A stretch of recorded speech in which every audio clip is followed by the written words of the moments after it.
Live. I'm your host, Brad Stein. You can watch the show 9 a.m. Pacific Standard Time during the week, 7 a.m. Pacific Standard Time on louisdiamond.com, also YouTube at Louis Diamond, and Facebook also. Today we have 4 sports handicappers, a special guest, and we have the man on the street, Tony Cusimano. We're loaded today with Major League Baseball playoffs, some college football, and of course, the most interesting play of the day. We are going to introduce those guys, the resident handicappers right now. We have Ross Benjamin, Louis Bag of Diamonds, and our special guest. He's back. He was here last week, Paul Bovey. All of you guys, welcome to the show. Hey, good morning, Brad. Good morning. Yeah, it's a fine morning, guys. I'll tell you what I learned. I learned that, and I learned this a long time ago when I was a big baseball fan growing up, that you don't need all-stars. You don't need superstars to be a great team. You just need good pitching, and that good pitching not only from the starters but the bullpen, good defense, timely hitting, like the Tampa Bay Devil Rays, who are 1 game away from the World Series.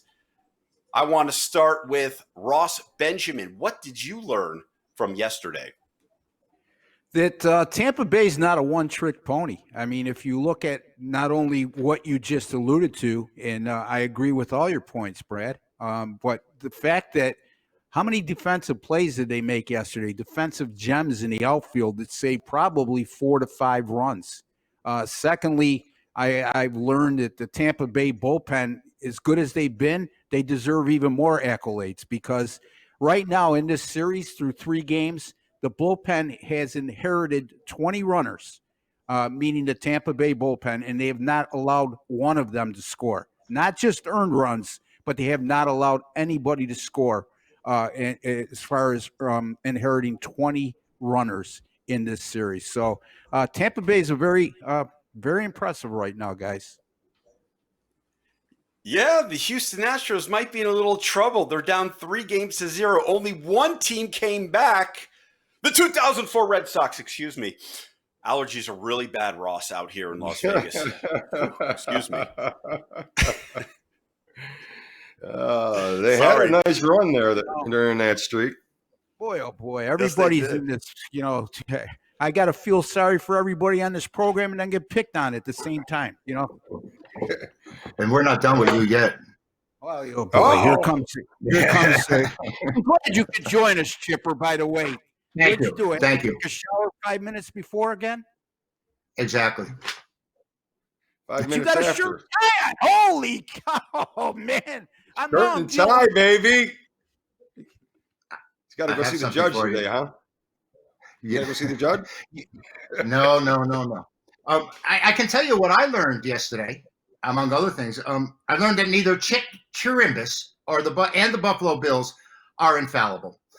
The Bills fell, and so did Chipper. And it's really sad. And, I also learned that as long as Altuve doesn't know what pitch is coming, he can't pick up or throw a ground ball. He's totally useless unless he knows what's coming at the plate, totally distracted. And you know what? Yesterday, Ross, you said to me, we discussed the fact that if we're afraid to bet a game, if we're afraid to give it out, it's probably a winner. And that's what happened yesterday. And I turned to Tampa Bay. I turned to Houston as opposed to Atlanta. I thought you gave out Tennessee. I thought you gave out Tennessee yesterday. He was the only one that had a winner there. Didn't you say I had that winner, up? but I'm thinking about the baseball. I meant Tampa Bay when I gave out Houston, and I should have had Atlanta. And we were talking about not having the nerve to give Atlanta out as the top play. The uncomfortable picks. Yeah. Right. Being uncomfortable. To be successful, right, Chipper? We had this discussion offline, and I'm sure Louis would agree. You got to make uncomfortable picks on occasion, and that was one of them. Chip, there's only one thing that grows in your hand, buddy. What's that? I said there's only one thing that grows in your hand. It ain't money. It ain't your bankroll. You naughty boy, you. Is that what you learned, Louis? Yeah, I learned that one a long time ago. Yes, I learned a couple things a long time ago. No matter where you at, no matter where you're at in life, no matter where you're at in the gambling world, no matter where you're at in the game, it's early yet. Think about it. It doesn't matter. It's early yet. So if you keep that focus, that helps you get through the tough times because Yeah. it is early yet. Especially So when hopefully, especially when you're as old as Chipper is. Now you gave him a whole new lease on life. You know what I mean? It's still early, Chip. Well, You got a long way to go. you know what Yogi Berra said, it gets much later earlier now. well, I'll never argue with a Yogi Berra. I'll promise you that. Greatest one-liner gentleman of all time, and I am a fan of them one-liners. I will say that. So 90% of the time, what is it? 90% of the time it'll work half the time or something like that. Half the time it'll work. The other 10%, I forgot what it was.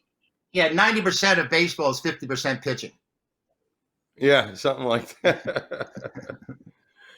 All right. So yes, guys, I also learned that the Buffalo Bills like to read their press and don't like to follow up on their press. And I think I'm learning that maybe that COVID time off makes you hungrier, because we saw that with the Houston Cougars last week, which we'll get to that game here in a little bit. A lot of time off. Eventually they got kicking in all cylinders. And look what Tennessee did last night. There's no excuses for that game. They totally outplayed Buffalo.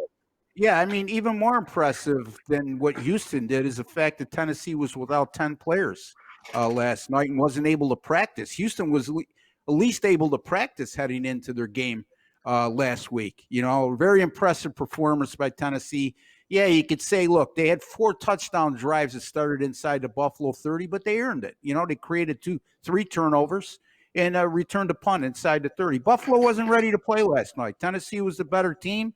And, you know, it is, you move on. You know, now I'm waiting. They're going to be playing Kansas City next week on national TV. After that performance last night, Chipper, I got to believe that the whole public's going to be on Kansas City now, especially after the Chiefs are coming off a loss.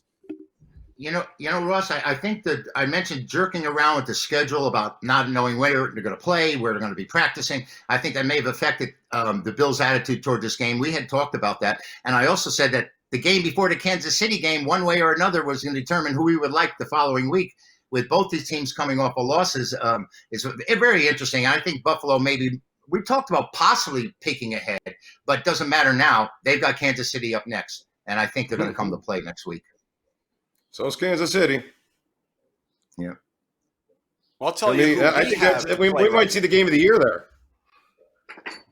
We might. What was that? 2 games next Monday. 2 games next Monday. Very interesting. Arizona, Dallas, too. You know. Anyway, back to you, Brad.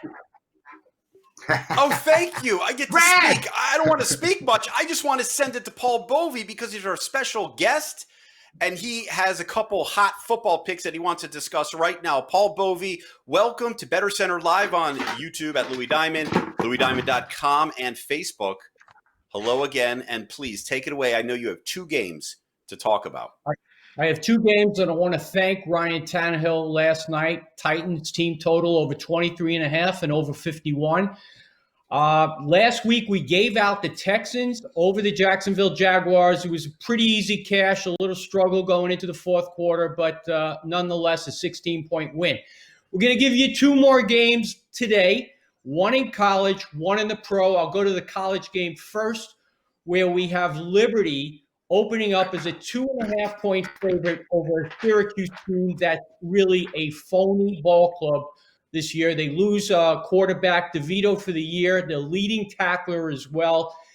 They, in 3 games versus Pittsburgh, Duke, North Carolina, ran the ball 92 times for 147 yards. Last week against Duke, in spite of a 4-0 turnover advantage, they lose the game by 14 points. They had 2 lengthy runs of 73 and 51 yards. And in spite of that, they couldn't muster up much offense. It was just a couple long plays, and that was it. And they're facing a real team in Liberty, 4-0 coming in. They won comfortably last week against Monroe, holding the quarterback for Monroe to a 53 rating in his prior 4 games. Wow. His worst rating was 121, 500 yards versus FIU in a win. and they also ran for 354 against Western Kentucky. Go with Liberty. They're now up to 3.5. They're going to get a comfortable win here. The line on this game should be 9. We're going to go over to the pros.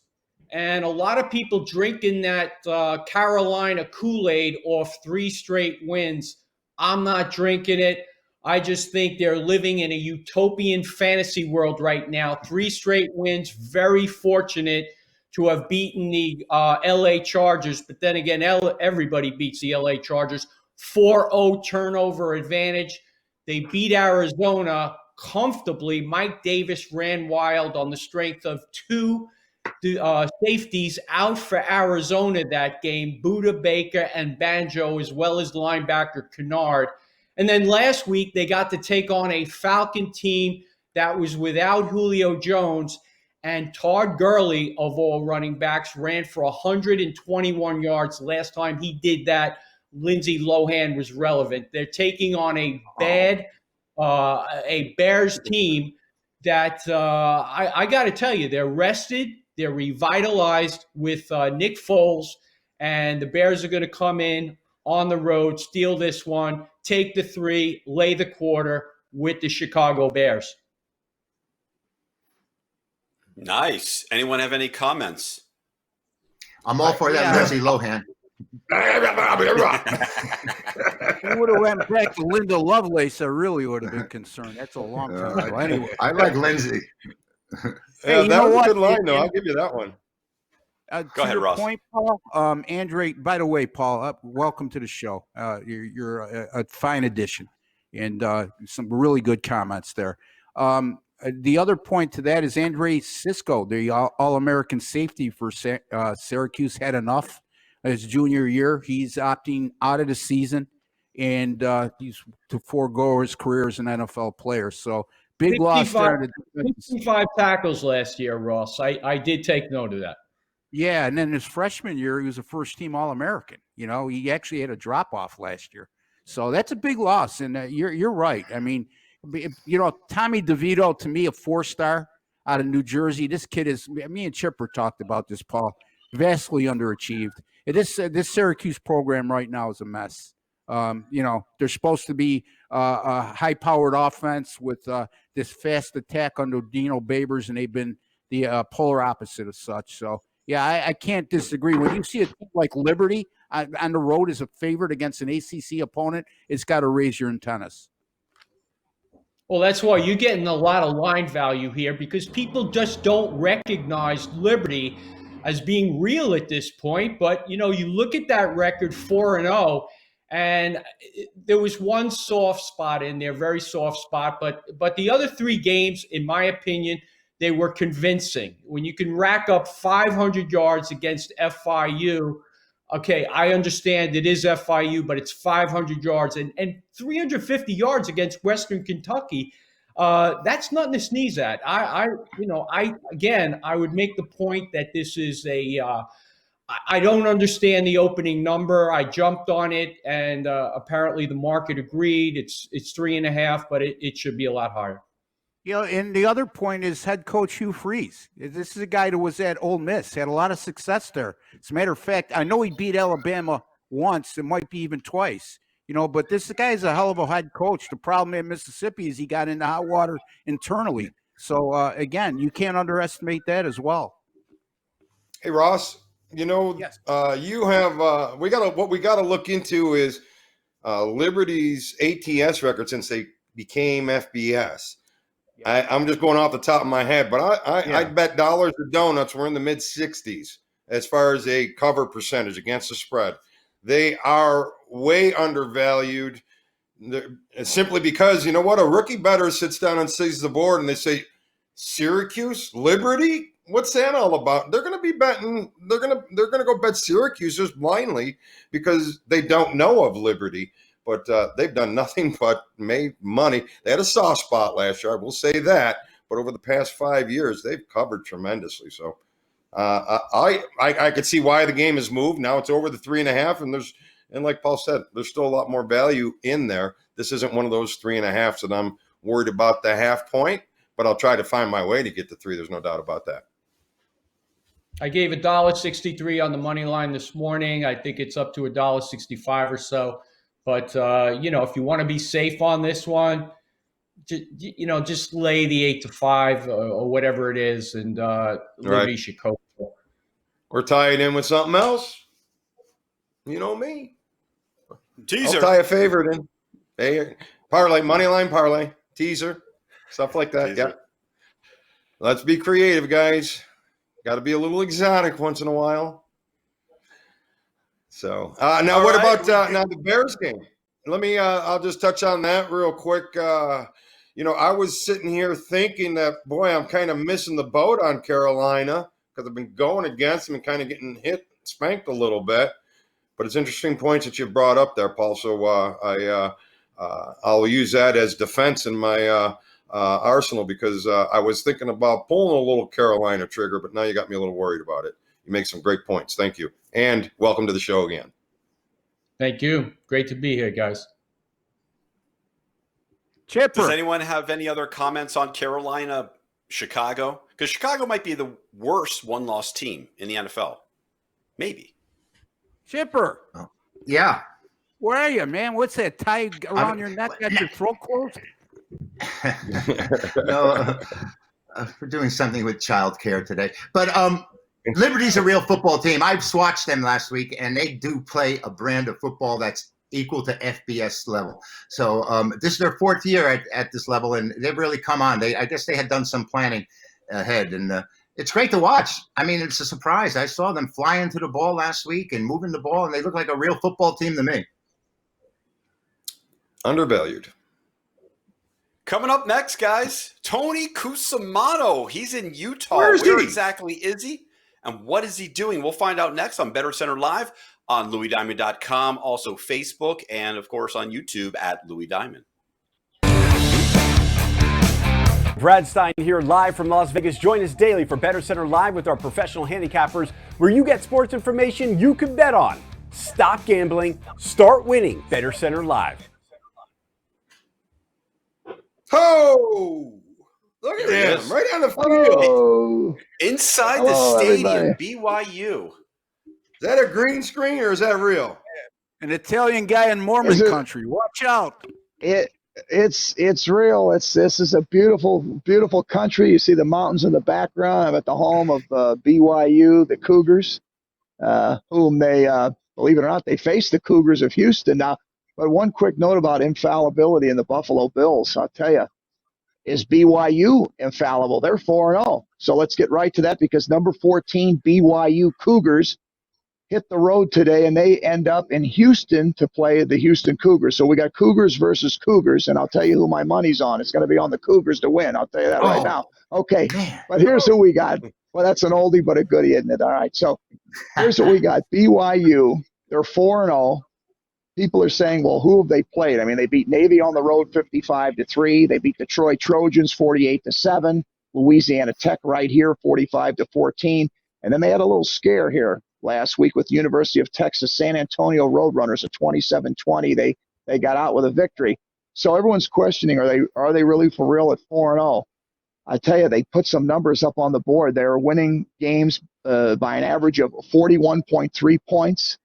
Okay, they're averaging 43.8 points per game, but they're winning by an average of 41.3 points. They're holding teams to 11 points per game, so they have a very good defense here. Junior quarterback is Zach Wilson. He's leading the team here against another junior quarterback for the Houston Cougars named Clayton Tune. Now, we all know what happened last week. We all, we're talking about Houston, Tulane, and what went down there. Now, they were very sloppy in the first half. 4 first-half turnovers with Clayton Tune. I'm sure he got the motivational speech from the coaching staff in the locker room. They were down 24-7. They turned things around with the 49-31 win. As far as Houston Cougars again go, I mean, they were just happy to see the playing field. I mean, for heaven's sakes, the first game of the year, obviously all their games were canceled. Washington State, Rice, the inter-city rivalry between them and Rice, the Rice Owls, and of course Baylor and University of North Texas, all of those games were canceled. Even the Memphis game was scratched, but the Memphis Tiger game is scheduled for December 5th, so they will play Memphis.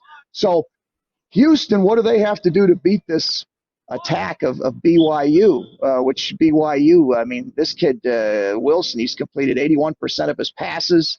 What do they have to do? Because I'll tell you, it's going to be tough moving the ball for the Houston Cougars.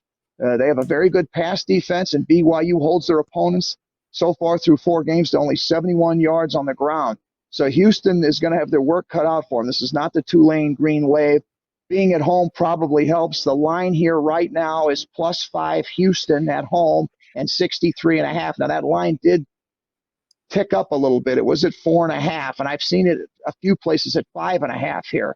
Aside from all of that, I do want to get everybody at Better Center's feedback here. This is a tough one to call. Cougars versus Cougars. Is BYU, are they, can they go down here? They are on the road. They've only had 1 road game this year against Navy.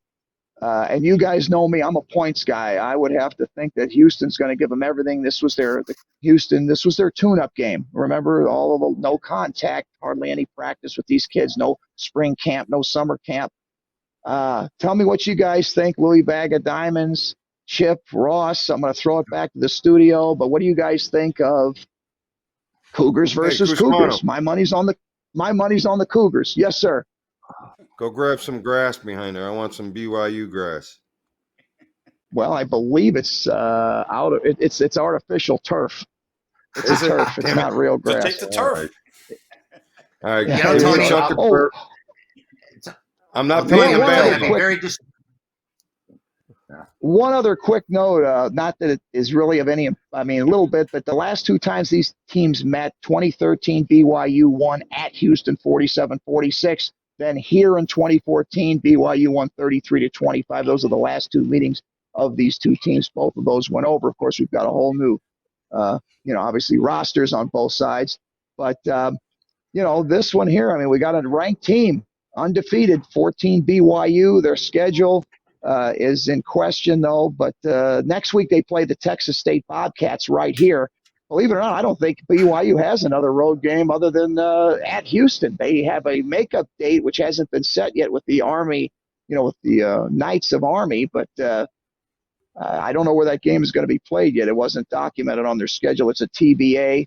Aside from all of that, the mountain air, it's fresh, crisp, and clean out here. It's a beautiful scenery here. Look at the mountains behind me. We got BYU here. I'm about 35 miles south of Salt Lake City, Utah. It's a lovely country. Give me some feedback, guys. BYU at Houston. We saw Houston play last week. They put the Jets on in the second half. I think they cover the 5. You know me, I'm a points guy. Ross, what do you think there? I don't want to put you on the hot seat, but you know about college ball. What do you think? I tend to agree with you, Tony. You know what I mean? Look, this Houston team's experience, 19 returning starters, and let's not forget, BYU last week was totally listless in a 7-point win over Texas San Antonio, is a 33-point favorite in that game.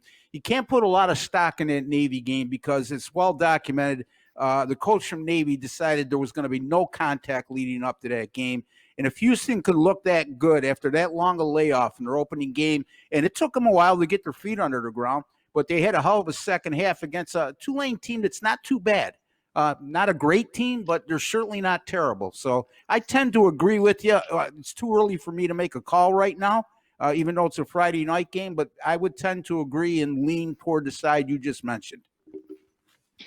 Correct. The only thing Houston has to do, they've got to play better defense. I'll give it to the kids. It was their first game, so it was kind of like an exhibition or tune-up game, but they've got to play better defense against this BYU team than what they came out against versus Tulane.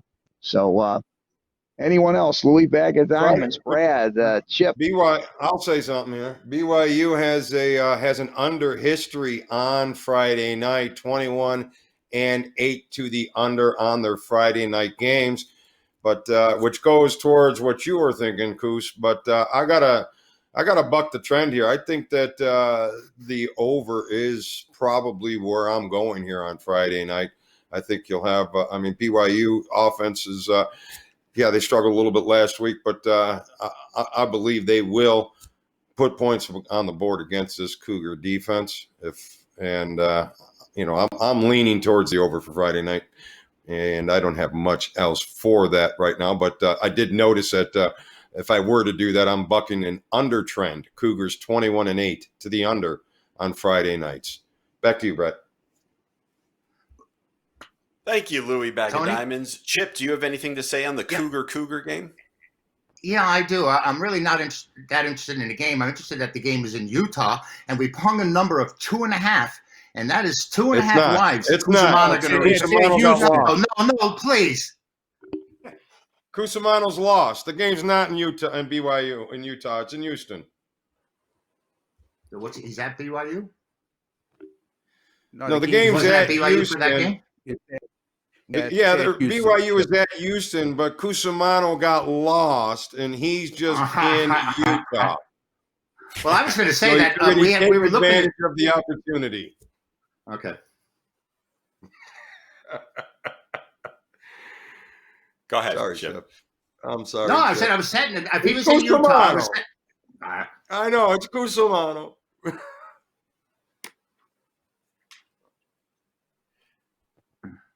All right, back to you, Brett. All right. Well, thank you, guys. All right, let's move on to Major League Baseball. Tony Cusimano, thank you from Better Center Live on LouisDiamond.com, also YouTube at Louis Diamond, and Facebook. I'm going to do some baseball. Our game number 1, the Tampa Bay Devil Rays and the Houston Astros.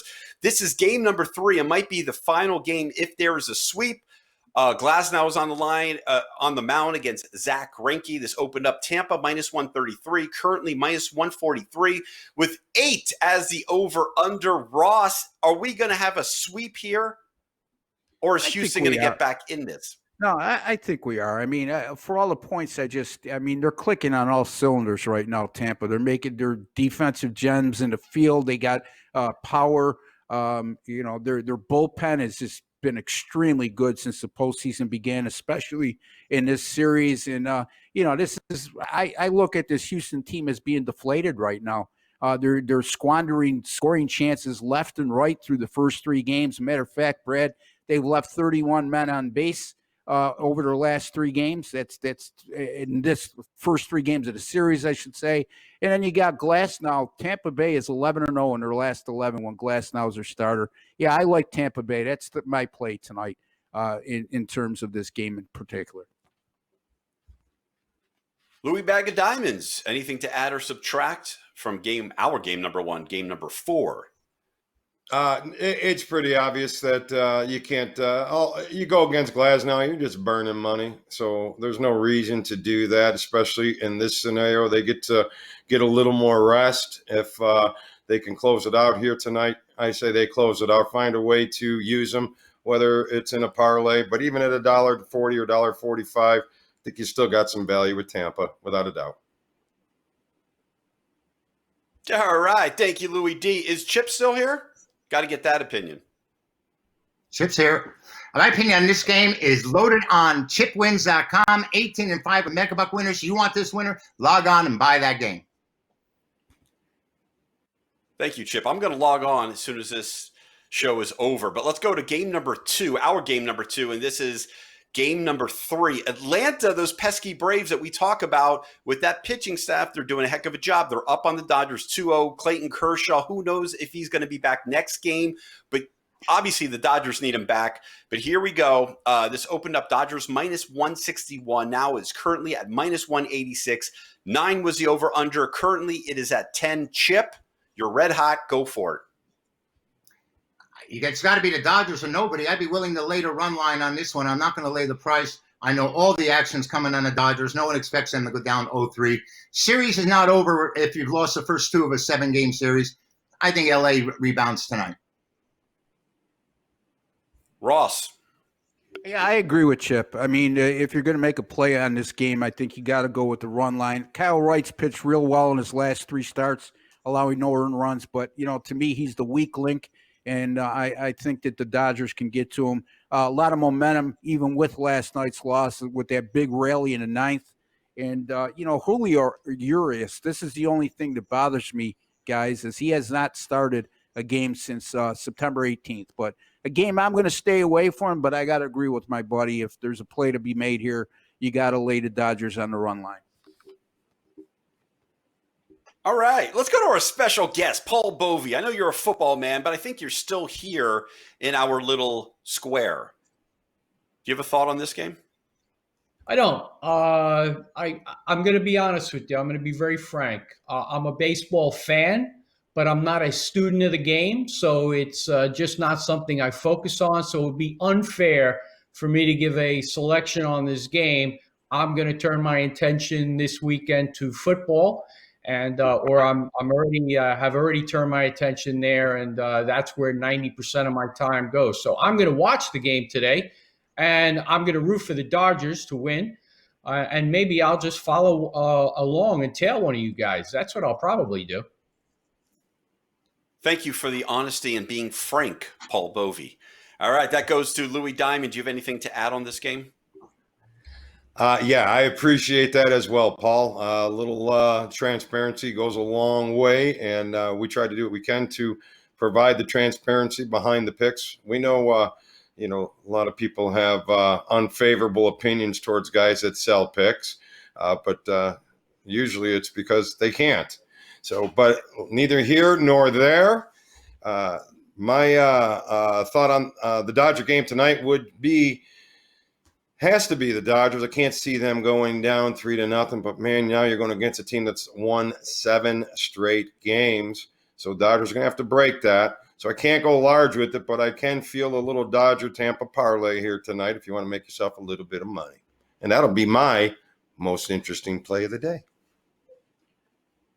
Good, because that's exactly where we're going. So we can skip you and we can go to Chip Chirimbus. Most interesting play is who?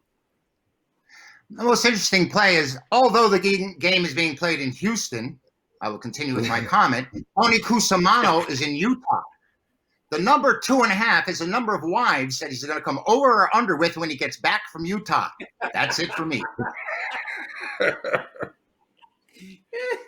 That is pretty interesting. Ross, can you add to that? 2.5 wives coming back.